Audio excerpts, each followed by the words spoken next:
Bagi Gibran cinta itu keheningan. Semakin orang cerewet ngomong tentang cinta, semakin dia jauh. Katanya Gibran, kusucikan bibirku dengan api suci untuk berbicara tentang cinta. Tetapi saat ku buka bibirku untuk bicara, ku dapati diriku diam membisu. Aku biasa menendangkan lagu cinta sebelum aku memahaminya. Tetapi ketika aku mengerti, segala kata dari mulutku jadi tak bernilai. Dan nada-nada cinta dalam dada jatuh dalam keheningan yang luruh. Jadi cinta itu kayak pedes, kayak pahit, kayak manis. Semakin panjang penjelasannya, semakin tidak pas menggambarkan realitasnya. Cara paling gampang untuk memahaminya bukan dijelaskan, tapi dirasakan langsung. Jadi bagi para penyair, dunia kata-kata tentang cinta itu dunia yang dangkal.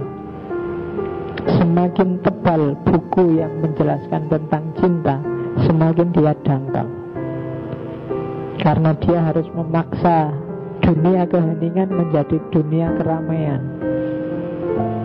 Terus tidak usah dijelaskan, nekok-nekok, praktek aja langsung.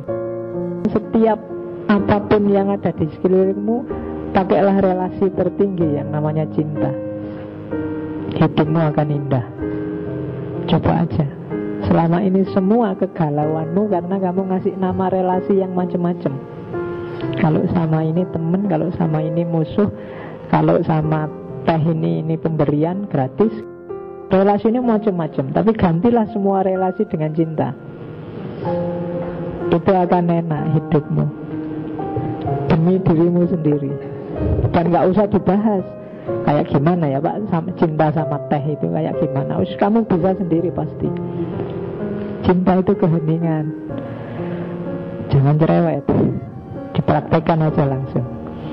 Yang kedua, satu-satunya yang harus kamu lakukan dalam cinta, tidak banyak sebenarnya, hanya satu yang perlu kamu lakukan, pasrah. Apabila cinta memanggilmu, ikutilah dia, walau terjal berliku-liku jalannya. Apabila sayapnya merangkulmu, pasrahlah serta menyerahlah, walau pedang yang tersembunyi di balik sayap itu membuatmu terluka. Jika dia bicara padamu, percayalah, walau ucapannya membuyarkan mimpimu, bagai angin utara yang menghancurkan taman bunga. Sebab sebagaimana cinta memahkotaimu, demikian pula dia menyalipmu. Demi pertumbuhanmu juga pemangkasanmu. Jadi satu-satunya yang harus kamu lakukan dalam hidupmu, dalam cinta, hanya pasrah. Jadi pasrah itu berarti kamu tidak mundur dari cinta apapun yang terjadi, apapun yang dilakukan oleh cintamu. Senang, susah, sumpek, sedih, kecewa, tetap maju terus dalam cinta. Kenapa? Nanti ada dimensi yang lain, cinta menyucikanmu. Jadi sebagaimana dia memahkotaimu, demikian juga dia menyalipmu. Kalau cinta bikin susah, itu bukan karena memang dia hakikatnya sendiri susah, tapi itu seperti bunga mawar yang harus dipangkas durinya. Dipangkas itu sakit. Maka dalam cinta pasrahlah. Jangan banyak komplain, jangan banyak menuntut. Nah itu katanya Gibran, kepasrahan. Dan ini beratnya luar biasa. Kamu boleh bilang, tidak manusiawi itu Pak, ya kan? Ya monggo aja. Mana yang manusiawi, mana Mbak? Kalau di Gibran, pembuktiannya pakai hati nurani. Oke, itu kayak orang tua sama anak kecil itu loh. Ibu sama anak kan relasinya cinta. Dan itu kalau anak itu pasrah saja apa maunya orang tua, dia lebih selamat. Karena dia belum paham hidup ini, anak kecil. Ya kan, kadang sama ibunya dijewer, kadang sama ibunya dimarahi, kadang dikunci dalam kamar biar kamu kapok. Itu kan sebagaimana dia memahkotaimu, demikian pula dia menyalibmu. Tapi bukan karena untuk menyiksa, demi pertumbuhanmu juga pemangkasanmu. Kalau enggak mungkin bahaya. Anak ini harus perlu dididik. Jadi yang kedua, cinta itu kepasrahan. Yang ketiga, meskipun kamu pasrah, sadarilah bahwa setiap hal, setiap diri punya kebebasannya masing-masing. Saling bercintalah, namun jangan membuat belenggu dari cinta.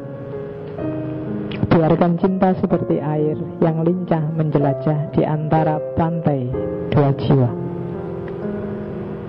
Saling isilah gelas minumanmu, tapi jangan minum dari gelas yang sama.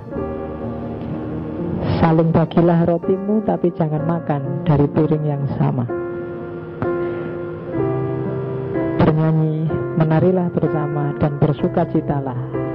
Hanya biarkan masing-masing dalam ketunggalannya.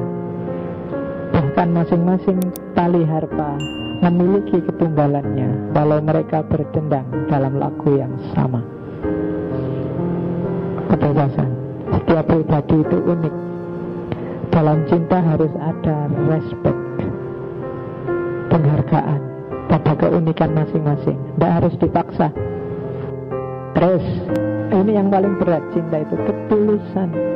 Tulus itu cinta tidak memberikan apa-apa kecuali hanya dirinya. Cinta pun tidak mengambil apa-apa kecuali dari dirinya. Cinta tidak memiliki ataupun dimiliki, karena cinta telah cukup untuk cinta. Cinta yang sebenarnya adalah ketika kamu menitikkan air mata dan masih peduli terhadapnya. Adalah ketika dia tidak mempedulikanmu dan kamu masih menunggunya dengan setia. Ketika dia mulai mencintai orang lain dan kamu masih bisa tersenyum dan berkata, aku turut berbahagia. Mungkin akan tiba saatnya di mana kamu harus berhenti mencintai seseorang. Bukan karena orang itu berhenti mencintai kita, melainkan karena kita sadar bahwa orang itu akan lebih bahagia apabila kita melepaskannya. Cinta hanya mengajarkan aku untuk melindungimu, bahkan dari diriku. Adalah cinta yang bebas dari api, itu maksudnya dari nafsu, yang menahanku dari mengikutimu pergi ke tempat yang jauh. Cinta membunuh hasratku sehingga engkau bisa hidup dengan bebas dan benar. Cinta yang terbatas mencari kepemilikan dari orang yang dicintai. Namun cinta yang tak terbatas hanya mencari dirinya sendiri. Cinta hanya mengajarkanku untuk melindungi bahkan dari diriku sendiri. Kadangkala orang yang paling mencintaimu adalah orang yang tak pernah menyatakan cinta kepadamu, karena takut engkau berpaling dan menjauh. Lalu bila suatu saat ia pergi, kau akan menyadari bahwa dia adalah cinta yang tak kau sadari. Laksana butir-butir gandum, kau akan diraihnya ke dalam dirinya. Maksudnya oleh cinta. Ditumbuk-tumbuknya engkau sampai polos, diketamnya dirimu sampai terbebas dari kulitmu, digosoknya tubuhmu sampai putih bersih, diremas-remasnya dirimu sehingga mudah dibentuk, dan akhirnya diantarkannya dirimu kepada api suci, laksana roti yang dipersembahkan pada pesta kudus Tuhan. Jadi kalau kalian menjalani laku makom yang namanya cinta tadi, itu sebenarnya semacam penyucian, membersihkan dirimu sendiri, nggak ada hubungannya sama pasanganmu, melatih kualitas moralmu. Puncaknya ajaran agama itu ikhlas, puncaknya cinta pada ketulusan, dan itu memang berat, pahit, perih, tapi hasilnya bagus, penyucian, bikin kamu jadi bersih. Orang ikhlas itu kan ya tidak ada hubungannya dengan berapa harta yang dia miliki, berapa reward yang dia dapat. Tapi satu-satunya yang dia dapat adalah kejernihan batin, hidup yang tanpa pamrih, tanpa negosiasi. Dan ini memang beratnya di situ.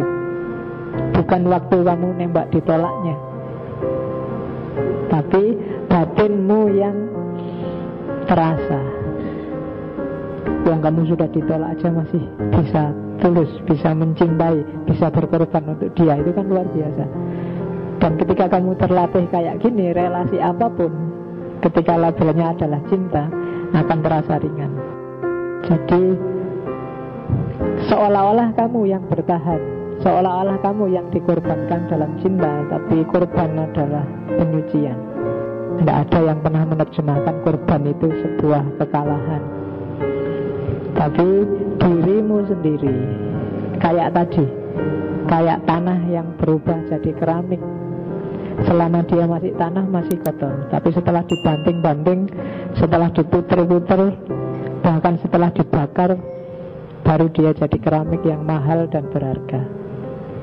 Itulah cinta.